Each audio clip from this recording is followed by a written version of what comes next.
Agri-Challenge, le magazine de l'entrepreneuriat agricole et du développement durable. La Banque agricole du Niger, Bagri, sponsor officiel d'Agri-Challenge. Bagri, nous œuvrons pour votre autonomie. Chers téléspectateurs, bonsoir. Très ravi de vous retrouver à nouveau dans l'émission Agri-Challenge, le magazine de l'entrepreneuriat agricole et du développement durable. Nous débutons cette émission avec la rubrique événements. Dans celle-ci, nous vous ferons un focus sur le salon professionnel 100% Made in Niger organisé par le cabinet Tact Dev & Consult. Un salon couplé à la campagne Consommons nigérien. Cette 4e édition a été parrainée par le ministre de l'Agriculture et de l'Élevage. C'était du 1er au 3 octobre 2020 à Niamey. Dans la deuxième phase de ce magazine, la rubrique reportage, nous vous ferons découvrir une agence spécialisée dans la normalisation, la métrologie et la certification des produits et services au Niger. Il s'agit de l'Agence nigérienne de normalisation, de métrologie et de certification abrégée ANMC. Cette agence avait participé à la 4e édition du salon professionnel 100% Made in Niger. Dans cette partie, vous verrez le motif de sa présence à cette édition, ainsi que les services qu'elle met à la disposition des promoteurs des petites et moyennes entreprises. Enfin, dans notre rubrique conseils pratiques, nous allons vous présenter AgriAlert, un boîtier autonome qui permet d'alerter les agents techniques de l'agriculture en cas d'attaque de chenilles, de criquets pèlerins, d'oiseaux migrateurs ou encore de feux de brousse. Ce dispositif est conçu au Burkina Faso par un groupe d'ingénieurs des travaux en informatique industrielle et maintenance. Depuis septembre 2017, le Niger possède un centre d'appel pour le conseil agricole. Ce centre, piloté par le réseau des chambres d'agriculture du Niger, RECA, a pour vocation de garantir aux agriculteurs une assistance à distance et de qualité dans le but d'accroître la production agricole. Nous vous ferons également un zoom sur ce centre.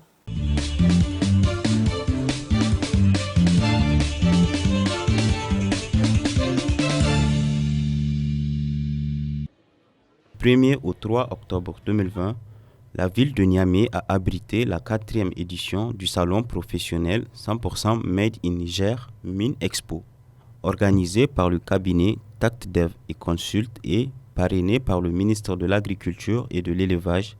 L'édition 2020 était couplée à la campagne Consommons nigérien. Booster la production locale, promouvoir le label Made in Niger dans le cadre de la mise en œuvre de la ZLECA est le thème de cette édition. La première édition du salon 100% Made in Niger a eu lieu en novembre 2017. Et là, c'était sélectionné 33 petites entreprises et pour un peu présenter les efforts accomplis par les jeunes promoteurs dans la création des industries nouvelles au Niger. Et en travaillant 2 ans plus tard avec les mêmes entreprises, et on s'est rendu compte aujourd'hui qu'il y a non seulement une amélioration au niveau de la production et de la qualité des produits de ces 33 premières entreprises à être dans les expos 100% Made in Niger, mais aussi un éveil de conscience de beaucoup d'autres qui sont aujourd'hui investis dans le domaine de la transformation agro-sylvo-pastorale et qui donnent naissance aujourd'hui à d'autres jeunes industries émergentes. Et je pense qu'avec cet élan nouveau, on espère que dans les 3 ans à venir, le Niger sera reclassé. Sera reclassé parce que ceux qui animent ces industries aujourd'hui, ce sont des personnes qui ont une claire conscience de pourquoi ils se sont investis dans le secteur de la transformation. Il faut rappeler que le 100% Made in Niger Expo est l'infrastructure de mise en œuvre de la stratégie de la campagne Consommons nigérien. Et donc pendant 1 mois, nous allons dérouler beaucoup d'actions pratiquement tous les jours jusqu'au 31 octobre. Et parmi ces actions, nous avons la conférence de haut niveau sur la production locale. Quel est le label que le Niger veut vendre? MINExpo a noté la participation de plusieurs invités, notamment le ministre de l'Agriculture et de l'Élevage, le ministre du Commerce et de la Promotion du secteur privé, la directrice du Bureau sous-régional pour l'Afrique de l'Ouest de la Commission économique des Nations Unies pour l'Afrique, de la présidente de l'Organisation des professionnels des industries du Niger et d'autres responsables du secteur public et privé. L'exposition 100% Made in Niger est un salon professionnel innovant de mise en réseau et d'encouragement des échanges commerciaux des femmes et des jeunes entrepreneurs. Au Niger, nous produisons beaucoup et des produits de grande qualité. Malheureusement, on constate aussi beaucoup de déperditions, soit parce que les conditions de conservation ne sont pas adaptées, soit parce que les conditions de transport ne sont pas à la hauteur, soit parce que les conditions de transformation sont quasi nulles. Alors, pour consommer, il faut d'abord produire, comme je le disais tantôt, et pour consommer aussi, il faut bien transformer les produits à consommer, parce que les consommateurs, qu'ils soient nigériens ou d'ailleurs, sont devenus exigeants de par les normes internationales aujourd'hui qui sont imposées à l'échelle de la planète, des normes sanitaires, des normes d'hygiène, des normes de présentation et des normes qui puissent attirer le consommateur. Donc, il faudrait respecter de façon à ce que vos produits soient véritablement concurrentiels. Notre dialogue trouve donc tout son sens car le secteur privé est le maillon incontournable dans l'accélération de l'industrialisation de nos pays, en l'espèce le Niger, par la création des chaînes de valeur nationales et régionales, en vue de booster la production locale. Comme l'a indiqué Dr Vera Songwe, sous-secrétaire général des Nations Unies et secrétaire exécutif de la CIA, je la cite, « Avec la ZLECA, nous pouvons diversifier nos économies. Avec la ZLECA, nous pourrons ouvrir un marché de 1,2 milliard de personnes. Si nous prenons par exemple le bétail du Niger, on a un marché du cuir qui peut se développer très rapidement.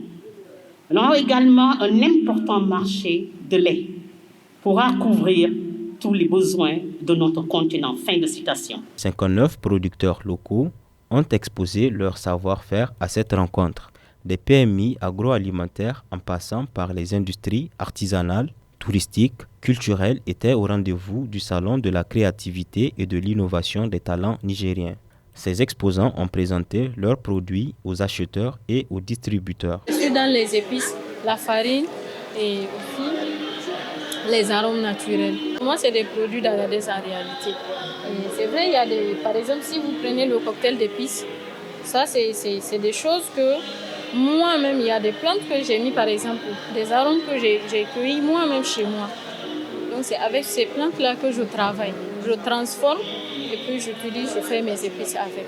On essaie d'éviter de faire en sorte que les gens évitent de consommer, vu les maladies. Moi aussi, je suis agent de santé, donc il me faut obligatoirement faire. Je pense que c'est mon devoir de servir quelque chose qui est bon pour la santé, qui va améliorer la santé de la population. À ce salon, nous avons amené des produits de décoration intérieure, c'est-à-dire les poufs là. Nous avons amené aussi des chaussures et puis des sacs à main, des chaussures femmes, hommes et enfants et des sacs à main. Et en fait, j'ai étudié le stylisme et la mode au Kenya pendant 3 ans, mais cette activité du cuir, je l'ai commencé maintenant, ça fait environ moins d'1 an. La société a moins d'1 an, c'est encore bébé. La particularité de nos produits, c'est que c'est du Made in Niger, c'est fait ici par nos artisans locaux. Ça promeut l'emploi, ça promeut aussi la culture nigérienne. Et puis vraiment, notre objectif, c'est de vraiment satisfaire les Nigériens, ne plus se tourner vers un artisanat qui est uniquement pour l'extérieur, uniquement pour les touristes. Nous, au niveau de la société UNIS, nous produisons du savon, des ménages, du savon liquide de l'eau de javel, du savon lave-main et l'eau de javel, les produits d'entretien. Donc, les gammes de nos produits sont là, exposées dans la vitrine. Les gens doivent savoir que tout ce qu'ils peuvent aller chercher à l'extérieur, que nous aussi nous les avons et que nous les fabriquons aussi dans notre pays.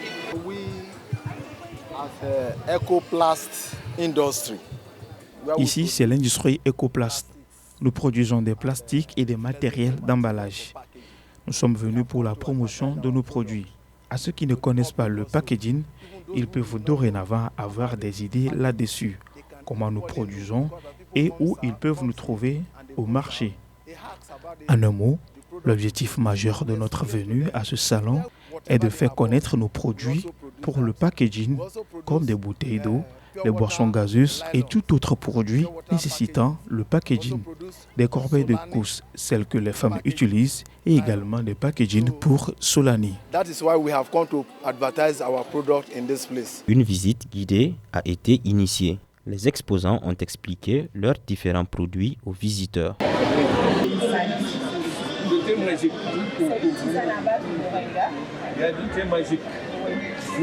De la République du poulet. Voilà. C'est lequel le poulet député? C'est un petit là. Si, ici le poulet ministre, il est où? Le poulet ministre est là. En tout cas, il est bien grillé. Le ministère du Commerce et de la Promotion du secteur privé se réjouit des efforts déployés par les promoteurs industriels. Cependant, des défis majeurs doivent être relevés afin de mieux accompagner ces jeunes industries. Les défis qui vont se poser à nous seront des défis qui, en partie, ont été pris en compte par un certain nombre d'incubateurs. Mais aujourd'hui, il y a une progression nette de ce qu'on était dans les salons antérieurs. Et les défis qui se posent, c'est les défis de comment ces petites et moyennes entreprises vont bénéficier de ce grand marché qui est de 1,2 milliard de consommateurs pour 55 pays qui se sont réunis. Les défis vont se poser en termes de certification produit. Les défis qui se présentent sont aussi des défis en termes d'emballage. Et à part la certification produit, c'est des défis en termes d'emballage adéquat et de conditionnement. Et ce qui demeure le plus important, c'est l'environnement dans lequel ces très petites et petites entreprises vont évoluer. Ce qui veut dire qu'il faut une fiscalité discriminatoire qui va leur permettre de pouvoir évoluer dans le sens de la rentabilité. Aujourd'hui, avec le savoir-faire de ces jeunes talentueux, les produits locaux nigériens ont une forte chance de compétir sur la ZLECA. Le salon 100% Made in Niger a pris fin le samedi 2 octobre 2020. La promotrice de l'initiative Consommons Nigérien est satisfaite. Elle lance un cri de cœur aux dirigeants en vue de soutenir cette initiative salvatrice. De tout temps, on n'est pas proche des industries qui sont opérationnelles. Au Niger, on les voit de loin, on consomme leurs produits, mais on ne les vit pas. Et je pense que ça a été aujourd'hui une occasion d'être proche des producteurs industriels et d'être proche des transformateurs. Et ça donne un cadre d'unité. À l'autre niveau aussi, c'est par rapport à l'affluence des visiteurs. J'ai fortement apprécié en tout cas le niveau de visite, la qualité des visites, la qualité des visiteurs et l'engagement des visiteurs à acheter. Aujourd'hui, par exemple, le programme de visites qu'on a, c'est vraiment des visites des entrepreneurs, non seulement des jeunes entrepreneurs, mais aussi des coordinateurs des projets de développement. Ceux-là qui appuient les femmes transformatrices, surtout en région. Il y a beaucoup de projets qui opèrent en région et qui aujourd'hui, si la transformation s'est révélée très vite au Niger, c'est parce que quand même, il y a des gens qui travaillent dans le back-office. On ne les voit pas, mais ce sont ces projets de développement qui ont boosté ce changement. Et parce que très souvent, on nous dit que les femmes en zone rurale, c'est produire pour manger, pour votre survie, pour votre santé. La survie ne dépend pas simplement que de ces deux facteurs. Il y a beaucoup de choses qui font une survie de qualité. Il faut survivre, mais on peut survivre qualitativement. Et donc, on veut rompre ça, cette pensée d'éduquer les gens à la survie. Consommer nigérien, pour un Nigérien, c'est un acte civique de citoyenneté responsable.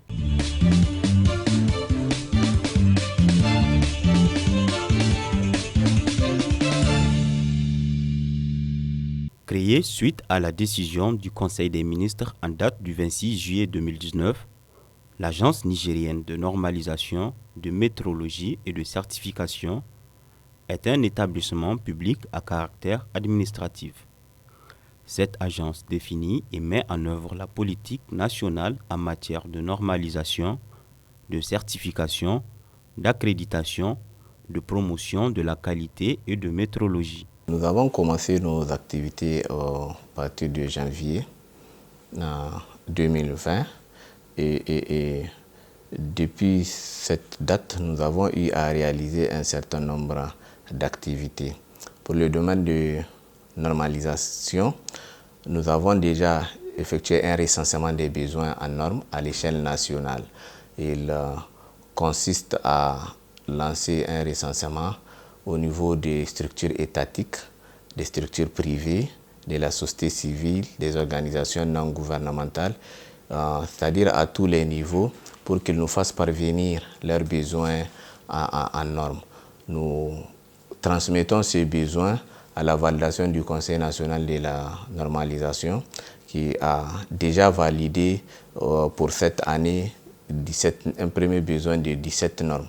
Ces 17 normes sont déjà élaborées, les comités techniques ont fini les travaux et à partir du 8 octobre, donc, il y aura la réunion du Conseil national de normalisation qui va valider ces normes afin que nous puissions les soumettre à l'homologation auprès du ministère chargé de normalisation. Pour promouvoir la démarche qualité au sein des petites et moyennes entreprises nationales et les activités métrologiques, l'Agence nigérienne de normalisation, de métrologie et de certification était présente à la 4e édition du salon professionnel 100% Made in Niger. L'ANMC a participé à la foire 100% Made in Niger pour rassurer plus les opérateurs économiques et les consommateurs. Parce que pour nous, être à la foire, c'est d'abord réaffirmer notre partenariat vis-à-vis des opérateurs économiques nigériens. L'agence, du moins, a cette prérogative de les rassurer en leur présentant les opportunités liées à l'agence. Les opportunités liées à l'agence, donc notamment la certification des produits locaux. Qui parle de certification de produits locaux parle implicitement du logo de la marque nigérienne de conformité. Et c'est un logo qui a une valeur essentielle dans le marketing. Parce que utiliser le logo de la marque nigérienne de conformité, c'est rassurer les consommateurs et c'est aussi être prêt vis-à-vis du ZLECAf. Parce que vous savez que le Niger, qui est champion en termes de libre-échange relatif aux ZLECAf, les opérateurs économiques nigériens doivent être prêts à tout moment pour être offensifs sur le marché national, sous-régional et international. Et pour être offensif sur ces marchés-là, il y a un outil essentiel donc, qui est le logo de la marque qui rassure les consommateurs. Il ne faut pas qu'on attende que les produits de la sous-région viennent occuper tout l'espace que les producteurs locaux sont en train d'occuper. Nous, on a vocation de coordonner l'élaboration des normes nationales. Et on a vocation de vendre les normes nationales et les normes internationales. Donc tous les opérateurs économiques, on les a sensibilisés sur la disponibilité des normes nationales Et c'est des normes qui couvrent essentiellement nos produits locaux. Quand vous prenez l'oignon, quand vous prenez le sésame, quand vous prenez l'arachide, quand vous prenez le kilchi, ok? Donc nos normes nationales couvrent essentiellement tous les produits locaux. Donc c'est une opportunité pour eux de savoir que ces normes existent, c'est une opportunité pour eux, ok, de disposer de ces normes-là et de les appliquer dans leur processus de production. En termes de normalisation aussi, nous on a vocation d'accompagner les opérateurs économiques pour qu'ils mettent en place un système de management de qualité dans leur processus de travail ou dans leur processus de production. Donc là, Dieu merci, quand on a fait le tour, on s'est rendu compte que tous les opérateurs économiques connaissent déjà l'agence, qui est déjà un point positif pour nous et pour eux, ok? Et ils sont informés une fois de plus sur les nouvelles normes qui sont en cours d'élaboration et les nouvelles normes existantes. Ils sont informés là-dessus et ils sont aussi informés de cette opportunité qui est toujours existante relative à l'accompagnement pour implémenter des systèmes de management de qualité dans leur structure. La certification couvre tous les domaines d'activité. Grâce à la création de cette infrastructure de qualité performante et d'un système de mesure fiable, traçable et pertinent, un panier des produits nigériens s'est conformé aux normes de production et de transformation exigées. On a certifié plus d'une dizaine de produits et qui sont essentiellement des produits agroalimentaires. Les produits agroalimentaires, vous avez par exemple le kilchi, vous avez le couscous de riz, vous avez les épices, okay, yazi et marimarga. En ce qui concerne les produits industriels, vous avez les maisons préfabriquées, puisqu'on a certifié des maisons préfabriquées qui sont produites localement par une entreprise nigérienne. Et on a certifié aussi des emballages carton, parce qu'on a une entreprise locale qui produit des emballages carton. Elle aussi, l'emballage carton a été certifié. Là, en termes de perspective, on est en cours de la certification d'un produit, d'un service, parce qu'on a une entreprise qui produit du service, parce qu'elle fait du transit, okay, et la logistique. Donc, présentement, le processus est en cours, voilà, pour certifier l'entreprise. Et elle sera certifiée ISO 9001 version 2015. En ce qui concerne la certification, nous venons de signer une convention avec le Haut Commissariat à l'initiative 3N pour pouvoir accompagner les entreprises transformatrices de produits locaux afin qu'ils puissent certifier leurs produits. D'ores et déjà, nous avons enregistré 1200 demandes de produits à certifier. C'est des produits produits au Niger et c'est des produits transformés au Niger. Notre troisième volet d'activité est la métrologie, qui d'ores et déjà, nous assurons le contrôle des distributeurs routiers au niveau de toutes les stations-service, puisque nous nous assurons si par exemple vous devez acheter 20 litres de carburant, que ce soit les 20 litres qui vous soient fournis, puisque les mécanismes est fait de telle sorte que vous pouvez voir sur l'affichage que c'est 20 litres qui est affiché, alors que c'est peut-être 10 litres ou 5 litres ou moins de ça qui soit dans votre réservoir. Mais en général, le client n'a pas accès au réservoir pour voir ce qui se passe. Donc nous faisons le contrôle et nous faisons des scellés. Il y en a de même pour l'ensemble des instruments de mesure, pour les bouteilles à gaz que nous achetons, les 12 kilos, il se peut que ce ne soit pas les 12 kilos qui soient fournis. Donc nous assurons les contrôles pour nous assurer que ce soit les quantités achetées qui soient livrées. Nous sommes en train de nous préparer d'ores et déjà pour le contrôle des compteurs électriques, des compteurs d'eau.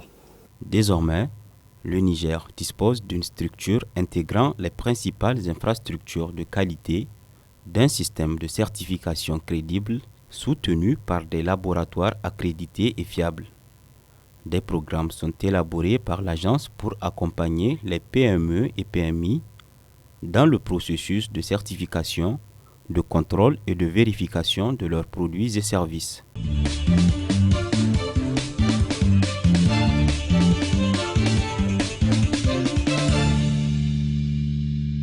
Les ravageurs de culture représentent un défi majeur pour la production alimentaire en Afrique. Selon le dernier rapport du Comité permanent inter-État de lutte contre la sécheresse dans le Sahel, CILS, paru en septembre 2019, les insectes nuisibles, particulièrement les chenilles légionnaires, impactent négativement sur la production agricole et sont ainsi devenus une menace pour la sécurité alimentaire de plus de 300 millions de personnes en Afrique subsaharienne, les populations rurales étant les plus touchées.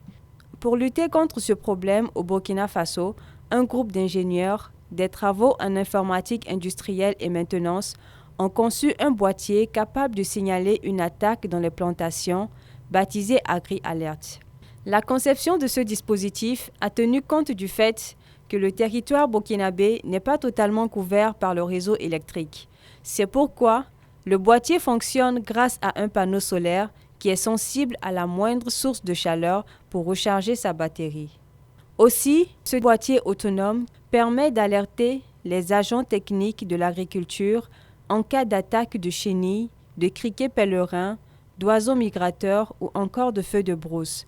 Un véritable dispositif de communication entre les producteurs agricoles et les agents techniques agricoles qui sont souvent éloignés des campagnes. En cas d'attaque, soutiennent ses concepteurs, AgriAlert permettra de prendre rapidement des mesures pour protéger les champs voisins de celui où le problème a été détecté. Le principe d'utilisation d'AgriAlert est simple. Le dispositif est équipé d'un boîtier qui porte des images ou illustrations de plusieurs catastrophes et des potentielles invasions. La mise au point de cet appareil au Burkina Faso est une source de satisfaction pour les producteurs agricoles et pour les techniciens agricoles. Cet outil permettra également d'agir plus vite, aidant ainsi à garantir la production. Le plus grand avantage d'AgriAlert, soulignent ses concepteurs, réside en la rapidité de transmission de l'information, ce qui permet à chaque acteur de prendre le plus rapidement possible les dispositions adéquates face à un problème donné. AgriAlert a l'avantage d'informer par la même occasion les autres agriculteurs sur les différentes menaces. AgriChallenge. Pour garantir aux agriculteurs une assistance à distance et de qualité, dans le but d'accroître la production agricole, le réseau des chambres d'agriculture du Niger a ouvert un centre d'appel pour le conseil agricole depuis le 18 septembre 2017. Des conseils que le producteur peut avoir des spécialistes du centre d'appel en français Hausa et Zerma. À travers ce centre, les agriculteurs sont informés sur les techniques culturales agricoles, la disponibilité et le prix des intrants, la protection des cultures irriguées, le choix des variétés et des semences, les prévisions climatiques saisonnières et la fertilisation des cultures. Le centre d'appel recueille les problèmes phytosanitaires constatés sur le terrain et remontés par les producteurs agricoles sur l'ensemble du territoire national et agit diligemment. Cette vulgarisation électronique a créé une dynamique autour du RICA. L'information remontée via un appel par les acteurs agricoles est prise en charge instantanément par un technicien. Le comité d'experts et chercheurs est saisi en cas de difficulté. Avec l'évolution de la technologie, le RECA a développé d'autres canaux pour rester à l'écoute des producteurs agricoles, notamment à travers ses pages Facebook et sur l'application WhatsApp. Des espaces virtuels sont créés pour discuter sur les questions d'actualité entre les professionnels et les chercheurs. Aussi, de nouvelles innovations agricoles sont diffusées à travers ces mêmes canaux. AgriChallenge. Toutes ces solutions doivent être capitalisées, centralisées et renforcées afin qu'elles puissent devenir un outil communautaire pour le développement de l'agriculture. AgriChallenge. Nous sommes à la fin de l'émission AgriChallenge. Merci fidèles téléspectateurs de l'avoir suivi. Pour tout renseignement, contactez-nous sur les adresses qui s'affichent sur vos écrans. Pour ceux qui sont à Niamey et ses environs, écoutez également la radio des entrepreneurs Challenge FM sur la 96.6 MHz. Au revoir et à bientôt pour un nouveau numéro. La Banque agricole du Niger, Bagri, sponsor officiel d'AgriChallenge. Bagri, nous œuvrons pour votre autonomie.